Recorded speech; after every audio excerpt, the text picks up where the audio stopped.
अभी कई लोग आएंगे क्रिसमस का विरोध करने और कहेंगे क्रिसमस ये है, क्रिसमस ये है। अरे कम से कम क्रिसमस के दिन उन ईसाइयों का एक बार धन्यवाद दे दो। तुम्हारे बाल बच्चों को पढ़ा के इस लायक बनाए कि आज अंग्रेजी में बोल के आज कहते हो कि अमेरिका को हम टक्कर दे रहे हैं। अमेरिका जिनको नौकरी दे रहा है ना, वैसे ही स्कूलों में पढ़े हैं।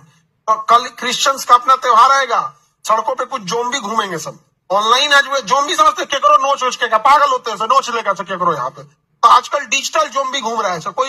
कोई बेचारा क्रिसमस मना रहा है तो तू उसको कह देगा इसे काहे कर रहा है, तुम खराब है, ये है। अरे क्रिसमस के दिन उन ईसाइयों का हाथ जोड़कर, हम तो कहते हैं कि पूरे भारत के ईसाइयों का हम हाथ जोड़ के धन्यवाद देते हैं कि आप लोगों ने पूरे इंडिया के एजुकेशन सिस्टम को बचा के रखा है। क्रिश्चियन, तुम्हारे जिला का 10 बढ़िया स्कूल में 200 क्रिश्चियन होगा। Saint Michael, Saint Joseph, Saint ये संत वो दुनिया भर का अपना पढ़ा रहा है वो।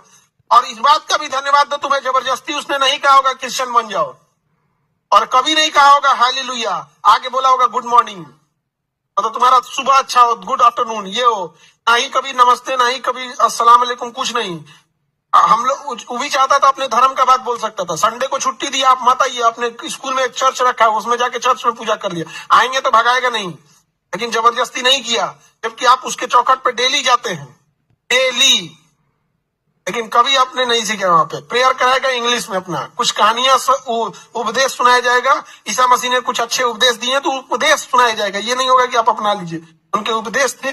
और वो उपदेश किसी भी धर्म का जब उपदेश सुनिएगा तो गलत नहीं था, चाहे वो राम जी का उपदेश हो, भगवान श्री कृष्ण का उपदेश हो, किसी का उपदेश सुनिएगा, कोई गलत नहीं। चाहे वो मोहम्मद साहब का उपदेश सुनिए, वहां पे तो मजदूरी करते थे, खाना एक बार पेट नहीं बना था तो बांध लिए थे, कभी कहीं खाली पेट रहता है तो कहाँ पे पता ना चले, यहाँ पे तो मजदूरी करके खाए थे।